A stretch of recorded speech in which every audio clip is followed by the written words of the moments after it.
Bom, gente, então hoje a gente vai falar sobre leptospirose, essa doença que está muito envolvida com a questão da vulnerabilidade social, né? A gente sempre vê associado aí as enchentes e a gente vai entender um pouquinho do porquê, tá?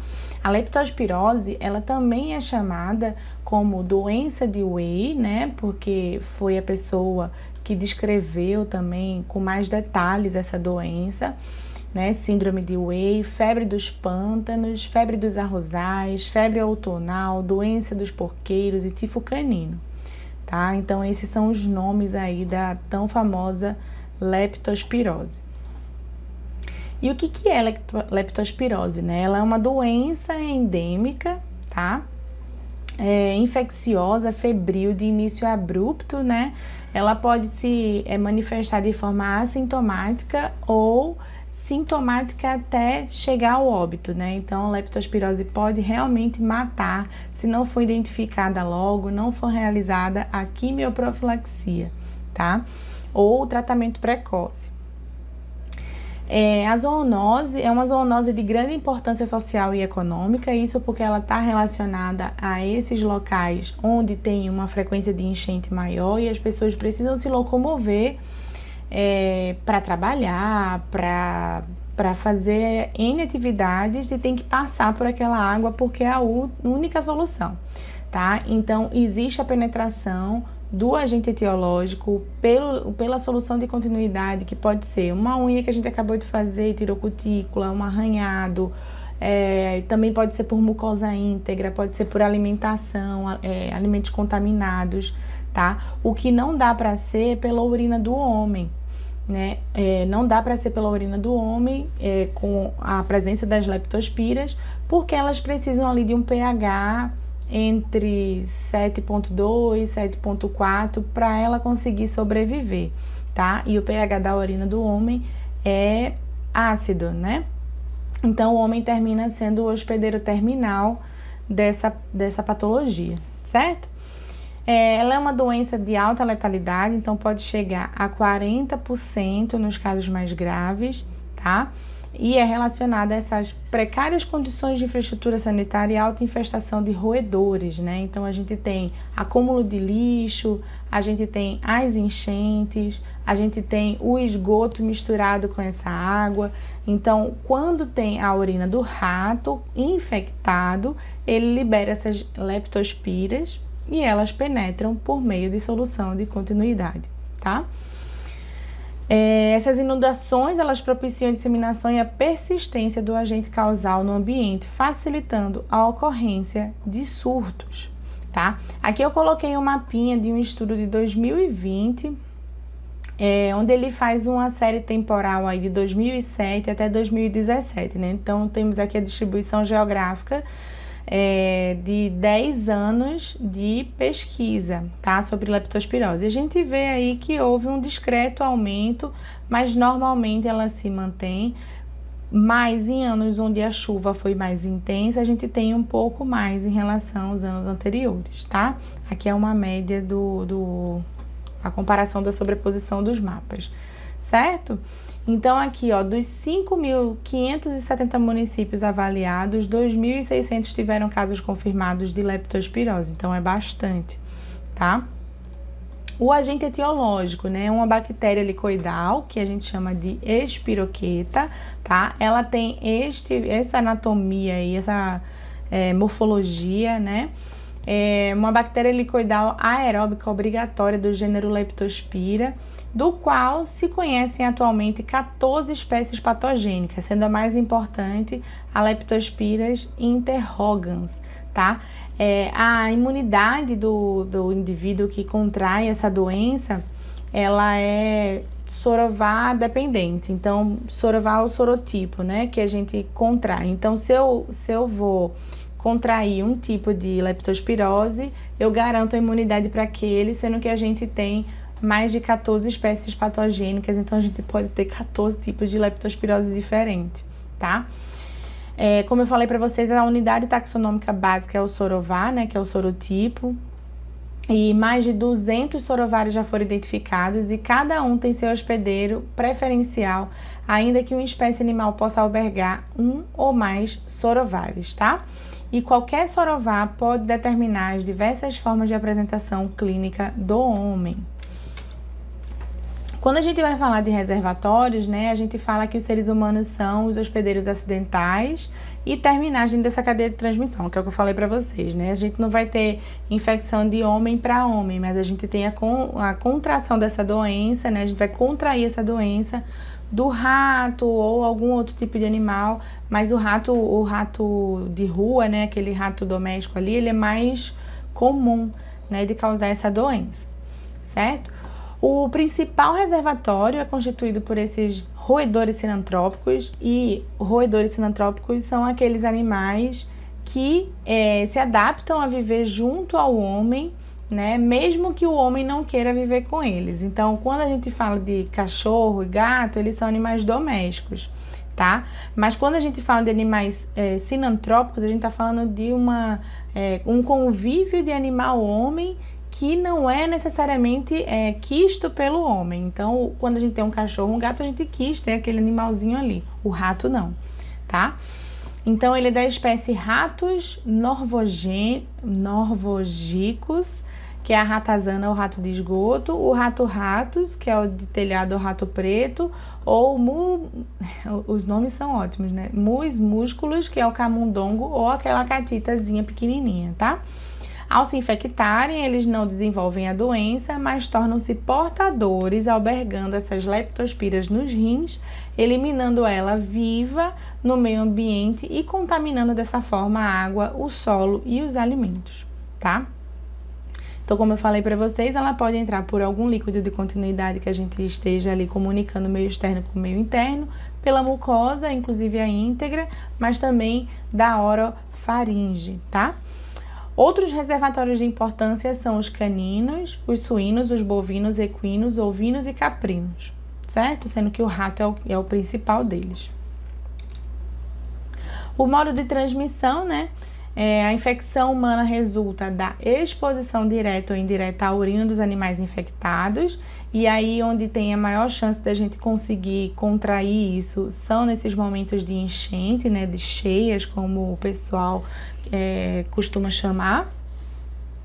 A penetração desse micro-organismo ocorre através da pele com presença de lesões, da pele íntegra por longos períodos de água contaminada também. Então, se eu passo muito tempo aí em contato com essas águas, ele consegue também, a leptospira consegue romper essa barreira aí e acessar o corpo do humano, tá? Ou através das mucosas, tá? O contato com água e lama contaminadas demonstra a importância do elo hídrico na transmissão da doença ao homem. Outras modalidades de transmissão possíveis são, porém com rara frequência, são contato com sangue, tecidos e órgãos de animais infectados, transmissão acidental em laboratórios, que pode acontecer também, e ingestão de água ou alimentos contaminados, certo? Sendo que a forma mais frequente é a urina do rato. Bom, como eu falei para vocês, a transmissão entre humanos, né, ela é muito difícil de acontecer, portanto, ela não tem relevância epidemiológica, certo? Mas ela pode acontecer pelo contato de urina, sangue, secreções e tecidos de pessoas infectadas. E esse período de incubação vai variar de 1 a 30 dias, e a média é entre 5 e 14 dias. Então, 5 a 14 dias depois do contato com as águas é que você pode desenvolver essa doença, certo? O ciclo de transmissão da leptospirose, ele envolve aí o ambiente, né? E todos os animais ali já citados. E também ele pode ter acometimento, né? Essa leptospira, ela pode causar disfunção renal, disfunção hepática, síndrome pulmonar hemorrágica, miocardite, uveíte e meningite, tá? Aí a gente já tinha falado, né, do período de incubação, o período de transmissibilidade, né? Quando é que vai ser transmitida essa doença aí? Então, esses animais infectados podem eliminar essa leptospira através da urina durante meses, tá? E ela sai viva na urina lá do rato. ou anos ou por toda a vida, segundo a espécie animal e o sorovar envolvido. Alguns têm mais resistência, outros têm menos resistência ao ambiente. Tá? A suscetibilidade e imunidade, ela é adquirida após infecção, é sorovar específica, como a gente estava conversando, podendo um mesmo indivíduo apresentar doença mais de uma vez se o agente causal de cada episódio pertencer a um sorovar diferente do anterior, certo? As manifestações clínicas, então ela vai apresentar várias manifestações clínicas diferentes, por isso que para fechar um diagnóstico é importante a gente ter as informações de anamnese, né? A gente vai perguntar a profissão, a questão da exposição, né? A gente vai ver também o exame físico, então baseado na queixa principal do paciente, no exame físico completo, que a gente vai fazer céfalo-caudal, tá? E os exames laboratoriais também, certo? Então, podem ter diversos graus de severidade. As manifestações clínicas vão variar desde formas assintomáticas e subclínicas até quadros clínicos graves associados a manifestações fulminantes. Por que subclínicas? Né? Porque não tem como é que eu posso falar? Um sintoma muito específico de leptospirose, né?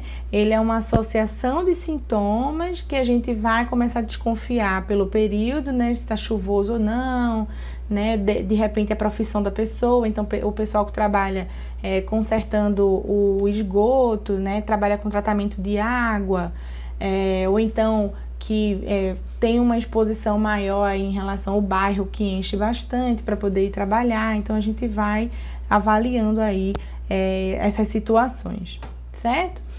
Existem duas formas, né, que mostram os sintomas, né?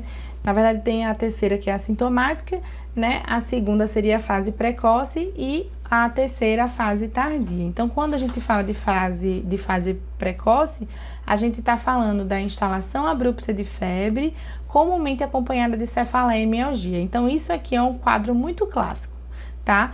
Obviamente, ele não é muito específico, né? Mas ele é um quadro clássico, principalmente a mialgia, aí, quando a gente tem essas dores musculares. Coincidentemente, nessa época chuvosa, a gente também tem as arboviroses, né? Que também pode causar todos esses sintomas. Então, por isso que a gente tem que fazer essas avaliações. A fase tardia, ela é associada com manifestações mais graves e potencialmente letais, como a gente falou ali na parte que mostra o ciclo da leptospirose, certo? Na fase precoce, essa vai corresponder aí a 85% a 90% das formas clínicas, né? A gente não está considerando as formas assintomáticas. E a menor parte dos casos são identificados e, consequentemente, notificados nessa fase da doença, certo? Por causa dessa misturinha aí de sintomas. A doença se manifesta com início súbito de febre, cefaleia, mialgia, anorexia, náuseas e vômito. Pode ocorrer diarreia, artralgia, hiperemia, hemorragia conjuntival, fotofobia, dor ocular e tosse, tá? Cada sintominha desse vai se somando aí numa camada para a gente chegar mais próximo do diagnóstico. O exantema pode ocorrer de 10 a 20% dos pacientes e apresenta componentes de eritema macular, papular, urticariforme ou purpúrico distribuídos no tronco ou região pré-tibial, tá? Normalmente o pessoal refere muita dor aqui na panturrilha, tá? Então, hepatomegalia, esplenomegalia, linfadenopatia pode ocorrer, mas são achados menos comuns, certo? Bom, essa fase aí, ela tende a ser autolimitada entre 3 a 7 dias, regredir, tá? E não deixar sequelas. E normalmente o pessoal confunde um pouco com gripe ou com as arboviroses, né? A dengue, enfim, por causar justamente esses sintomas aí, né? Dor na região ocular, né? A mialgia, né? Em si, principalmente na região lombar e nas panturrilhas, que é um quadro clássicozão, assim. Quando a gente fala de fase tardia, a gente já tem aí um comprometimento maior. Então, ele nem... porque o que pode acontecer? A pessoa teve contato com água contaminada, né? Tava na enchente, precisou passar. Você pode fazer a profilaxia disso aí. E a gente vai falar do esquema de profilaxia. Aí não pegou nessa fase, a gente tem aí a fase precoce. não tratou nessa fase, a gente chega na fase tardia. E isso vai aumentando o nível de comprometimento, tá? A fase tardia, ela vem aí em 15% dos pacientes e acontece essa evolução para manifestações clínicas graves, que tipicamente iniciam-se após a primeira semana da doença, mas pode ocorrer mais cedo, especialmente em pacientes que têm apresentações fulminantes. E ela pode levar à morte, tá? A manifestação clássica para essa fase tardia é a síndrome de Wey, né, que é caracterizada pela tríade icterícia, insuficiência renal e hemorragia. Como a gente tem esse acometimento hepático, né, a gente pode ter, né, esse amarelado na pele, nos olhos, certo? Essas manifestações podem se apresentar concomitantemente ou isoladamente na fase tardia da doença. Então, pode aparecer uma ou outra ou todas elas. A síndrome de hemorragia pulmonar, ela é caracterizada por lesão pulmonar aguda e sangramento pulmonar. Então, vejam aí que vai começando a complicar mais. E enquanto a letalidade geral para o caso de leptospirose notificado no Brasil é de 10%, a letalidade para os pacientes que desenvolvem hemorragia pulmonar é maior que 50%, tá? Aí, falando um pouco sobre o diagnóstico diferencial, né? O que a gente tem que avaliar em relação ao diagnóstico diferencial para não confundir a doença, tá? Então, algumas doenças são muito próximas, né? Que são as arboviroses, a influenza, malária, doença de Chagas, febre tifoide, né, toxoplasmose. Então, são doenças muito próximas ali na fase precoce e outras que a gente pode confundir, né, esse acometimento hepático, né, esse olho mais amarelado, a gente pode aí confundir com as hepatites virais agudas, a febre amarela, malária, dengue hemorrágica, por causa dessas hemorragias que acontecem. Esteatose aguda da gravidez, síndrome hepatorrenal, enfim, todas essas doenças aqui, né, a gente tem um amplo espectro clínico aí e esses podem ser os diagnósticos diferenciais. Quando a gente fala de diagnóstico laboratorial, né, então, depende muito da fase evolutiva em que se encontra o paciente, então a gente tem algumas avaliações para a fase precoce e algumas para a fase tardia. Então, na fase precoce, a gente pode visualizar essas leptospiras no sangue por meio de um exame direto, um exame de cultura em meios apropriados, uma inoculação em animais de laboratório também para investigar e a detecção do DNA no microscópio pela técnica de PCR, né, que a gente consegue ver, que é essa aqui, ó, quando a gente consegue ver o sequenciamento, tá? Na fase tardia, a gente tem as leptospiras, que podem ser encontradas na urina, cultivadas ou inoculadas. Os métodos sorológicos são consagradamente eleitos para o diagnóstico da leptospirose, que são o ELISA, né, na busca do IgM, e a microaglutinação, certo? Quando a gente vai falar de profilaxia, né, que é quando eu tive contato com essas coleções hídricas contaminadas e aí eu quero fazer essa profilaxia para evitar pegar essa doença. Então, a droga de escolha é a penicilina G cristalina, tá? E ela pode ser utilizada em adultos e crianças, sendo os adultos, a gente vai usar de 4 a 6 tomadas diárias durante 7 a 10 dias. E crianças, 50.000 a 100.000 unidades por quilo por dia no mesmo período, né? A gente fala aí das unidades em relação à unidade do medicamento, certo? Não quantidade de comprimidos. Como alternativa, podem ser utilizadas também a ampicilina, a tetraciclina e a doxiciclina, né? Sendo a tetraciclina uma droga que ela se acumula nos ossos, tá? E deixa dentes amarelados, né? Quando você faz uma necrópsia do paciente, também os ossos estão mais amarelados, tá? Lembrando que a tetraciclina e a doxiciclina são contraindicadas em gestantes menores de 9 anos com insuficiência renal aguda ou insuficiência hepática. Aí a droga de escolha é uma outra droga, tá? Em relação ao tratamento, né, quando a gente já identificou aí a doença e a gente quer fazer esse tratamento, a gente tem aqui na fase precoce a doxiciclina e a amoxicilina, e na fase tardia a penicilina cristalina, a G cristalina, a ampicilina, ceftriaxona e cefotamina, tá? Então aqui tem todos os esquemas para adulto e para criança e esses dados estão lá no no Manual da Vigilância Epidemiológica, tá? 2019 é a versão mais atualizada. Bom, gente, essas são as referências, né, que é o manual, que eu acabei de falar para vocês. Também tem livro na biblioteca do CAV lá, que é Doenças Infecciosas Parasitárias. É um livro grosso, mas ele tem uma leitura muito fácil e muito rápida, né? Eu tô com ele aqui, inclusive, deixa eu mostrar a capinha para vocês, para quem quiser dar uma lida. Tá, não sei se vai dar para ver direitinho, tá? Mas é esse livrinho aqui. E ele é muito tranquilinho para leitura, tá? Temos também esse artigo onde eu utilizei o mapa, que é o Análise Espacial da Leptospirose no Brasil, e o resto eu deixo com vocês, né, para a apresentação do caso clínico, tá bom? Então, espero que vocês tenham compreendido a doença, não é uma doença muito complicada, sendo que a avaliação dela em relação as condições, né, da doença, da identificação, você tem que dar um foco bem importante para a anamnese aí, fazer as perguntas certas, né, da profissão, de como que é o relacionamento dessa pessoa com coleções hídricas, né, então a gente, tirando aí os diagnósticos diferenciados, a gente consegue chegar no diagnóstico e o consequente tratamento, tá bom? Um beijo e até a próxima aula.